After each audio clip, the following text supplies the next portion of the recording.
Hello, BookTube. I got a call earlier today from an old friend who wanted to meet without any planning. That's usually a bad idea. Usually my answer will be no. This is someone I haven't seen in a long time, and this person works in downtown Boston.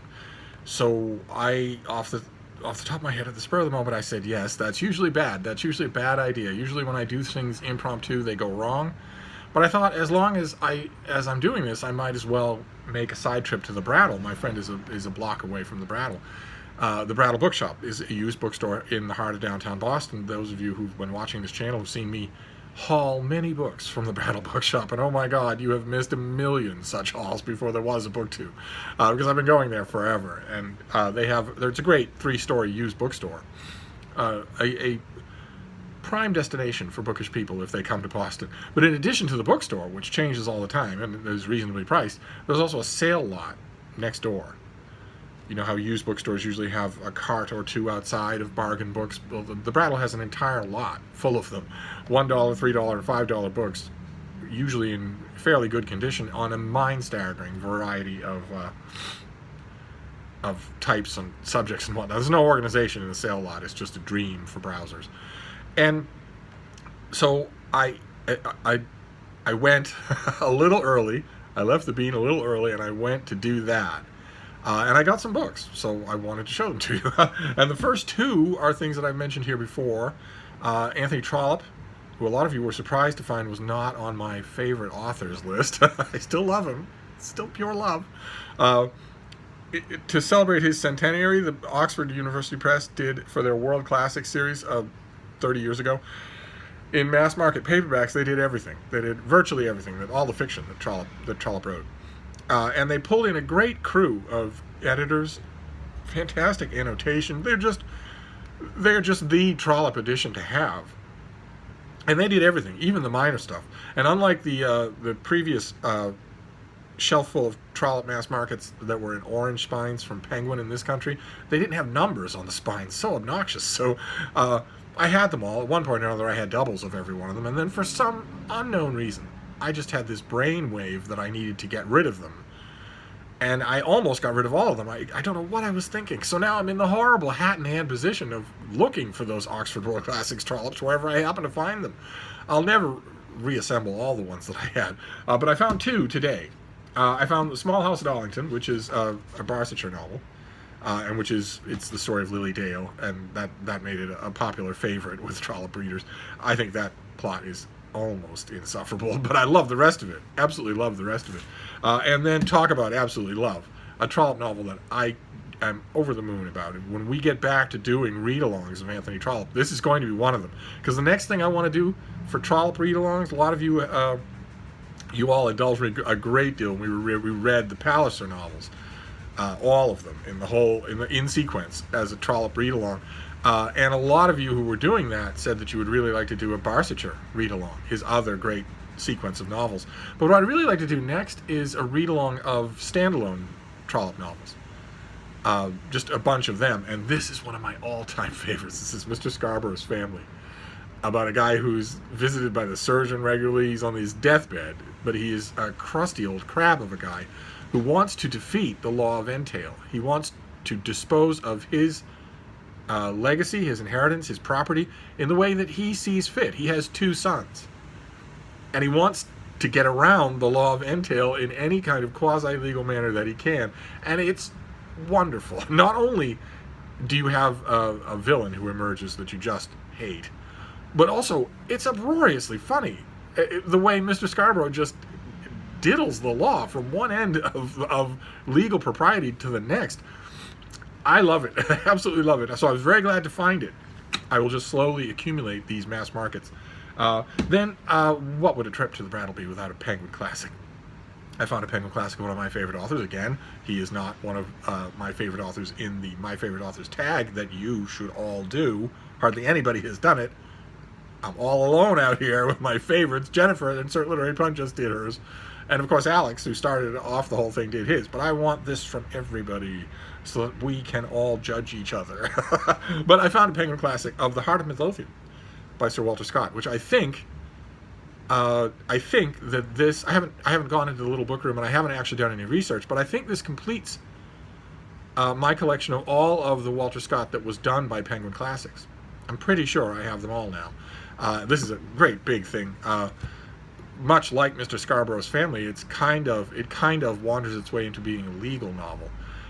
And I'm a big fan of Scott, so there will come a time, there periodically comes a time when I want to just reread Scott, and when I want to do that, this will be right there. Then this next book, I've said before that the Brattle sale lot, everything's $1 or $3, so you're not out of any money, so you can indulge yourself. And because it's constantly being renewed, the Brattle and the sale lot are also a great place for second chances. For you to have second chances at rethinking mistakes that you made. Getting rid of those Trollopes was such a mistake. I have also in the past had this Penguin trade paperback of The Heart of Midlothian, and I don't now, so getting rid of it was a mistake. And there's another mistake that I made. Not so much getting rid of something as getting something. I had, once upon a time, all of the Aubrey and Matron and Aubrey novels of Patrick O'Brian. They're Napoleonic seafaring novels. If you haven't read them, you really should. They are incredibly good. Just incredibly good. And I had the whole set as it came out, and I underlined and I annotated and I made notes in the back of all of those hardcover volumes originally, and I got rid of that annotated set. I don't know why. I don't think I gave it to somebody. I think I just sold it to the Brattle, or maybe some other used bookstore. So somewhere out there's a whole set of those books with my annotations. And then I repented, of course. I was remorseful. And around that time, the Aubrey and Matron novels had come out in a box set, a gorgeous box set of 3 big volumes combining a bunch of books. I think it was 3 volumes. Just a box set of such beauty. And I got it from the Barnes & Noble, for an employee discount, and I got rid of it. I don't know why. I have no idea why I got rid of it. And then years later, when I was, missing it, those of you who've read Patrick O'Brian, these Aubrey and Matron novels will know what I mean. You want to reread them. You're going to reread them for your whole life. You get something more out of them every time. They're unbelievably, almost unclassifiable. They certainly don't read like any other Napoleonic seafaring fiction, of which there was a glut when Horatio Hornblower was popular. But after a while, as luck would have it, I went to the Boston Public Library book sale and found a stack of Aubrey and Matron trade paperbacks, the whole set in trade paperback. And I got it. It was dirt cheap. It was a library sale, and I got rid of it. I think I sent that whole set to someone. Maybe I was on BookTube by then. Maybe I sent it to one of you. But however it went away, it was gone, and I suddenly was back to having no Aubrey and Matron. And then one time I went to the Brattle. This was back when my girls were sick, when my girls were sick but not yet dying, so they were sleeping most of the day, so I was free to go to the Brattle, and I needed that change of pace from taking care of them, so I went almost every day. And at the time that I was going there, somebody had unloaded all of the hardcovers with the dust jackets, and I started getting them a bit at a time. I had other errands to run, I had other places to go, so I didn't get just the whole set of hardcovers, or I'd have had to lug it around. And eventually I got what I think was all of them. I thought I got all of them, but it turns out that isn't true. I didn't get all of them. And when I assembled them on a shelf, all these beautiful hardcovers, they're a whole shelf. And when I assembled them on a shelf, I realized, to my horror, that 4 of them were missing. And that's horrifying in a couple of ways. 1, you have an incomplete set. And 2, you just know that no matter how many notes you leave for yourself as to which ones you need, A, the next time you see Patrick O'Brian novels, you're not going to have that note with you, and B, you're not going to remember. So you're going to be faced with this horrible, haunting guilt of, do I get all of them, even though it might be a double, even though it almost certainly will be? What do I do? I put myself in that position. I had no one to blame but myself, so I encountered that today. To my horror, I stared at a bunch of Patrick O'Brian hardcovers on the shelf, and I got one of them that I was pretty sure I didn't have, and it's true, I didn't. I got Letter of Marque in this hardcover, and when I got Letter of Marque, I also checked to see which ones I actually need. Which one? Now that I have this one, which ones do I still need? And I'm going to make a note on my phone and just hope that that I don't lose it or that I remember to get it, I need, let's see here, 1, 2, 3, 4, 5, 6, 7, 8, 9. I need Treason's Harbor,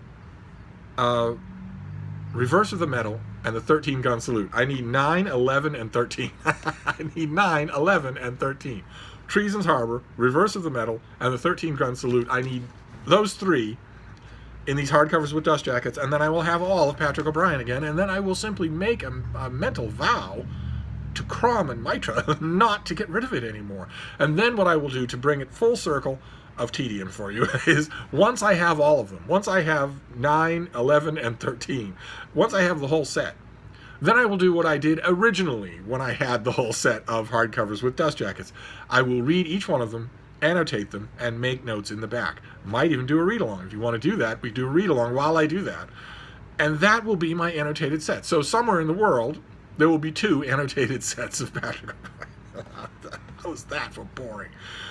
And then the next book is another mistake, another second chance. I once had almost all of these things. I love them. I dearly love them. I don't have any of them now, except now that I have this one.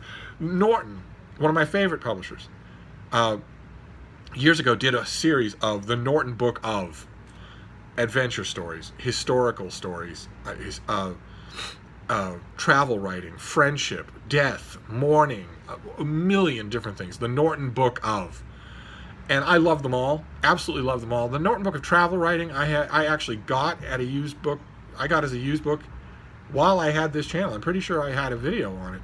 And I got rid of it. I got rid of it right away to somebody who gasped in surprise and really wanted it. I have to stop doing that. I have to stop doing that. I have to say, I will get you a copy, but you can't have mine. I have to start doing that, as cruel as it is. I send out a lot of books every week, so I think it's not as cruel as it would be with some people.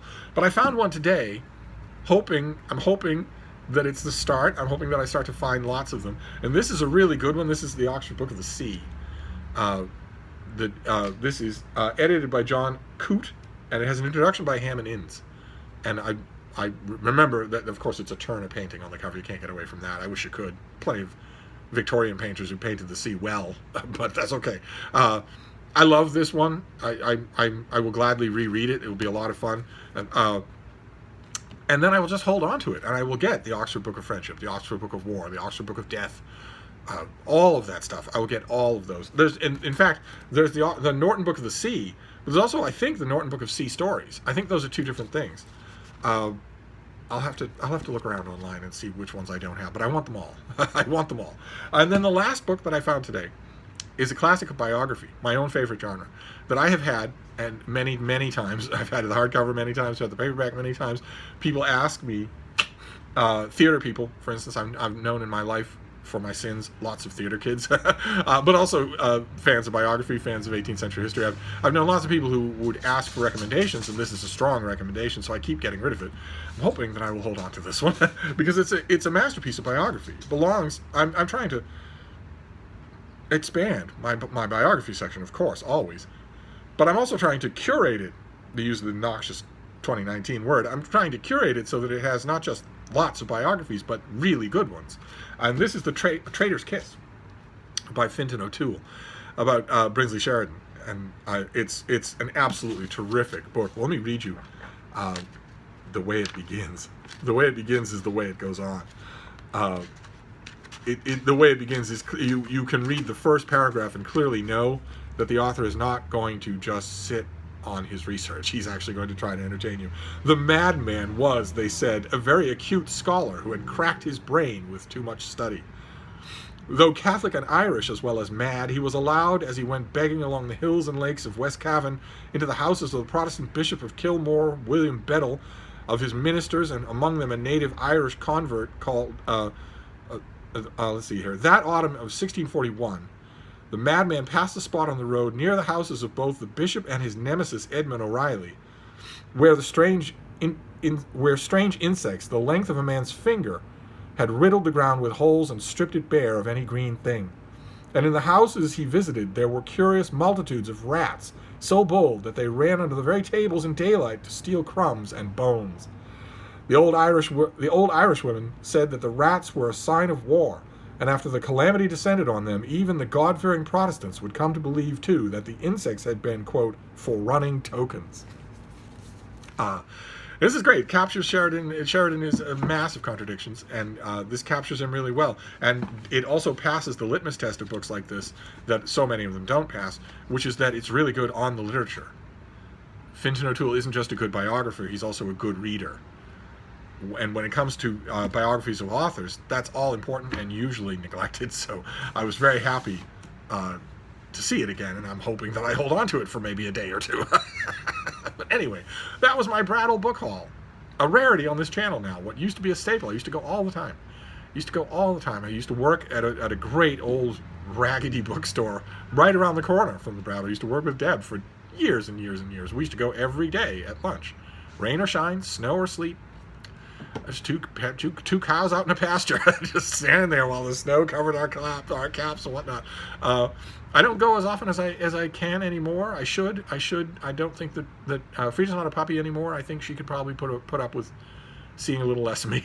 But we shall see. I will test the waters a little bit, maybe in 2020, if I'm still interested in books in 2020. But that was a nice Brattle haul. I didn't get anything today that I don't smile upon, and I'm very happy that I didn't double the Patrick O'Brien. Now I just have to remember and put in my phone 9, 11, and 13. That's all I have to remember. Once I have those three, I have the set and I can get to work on it. Anyway, I'm going to wrap this up for now. But I'll be back. We have plenty of other book stuff to talk about, so I'll see you soon. Thank you, BookTube.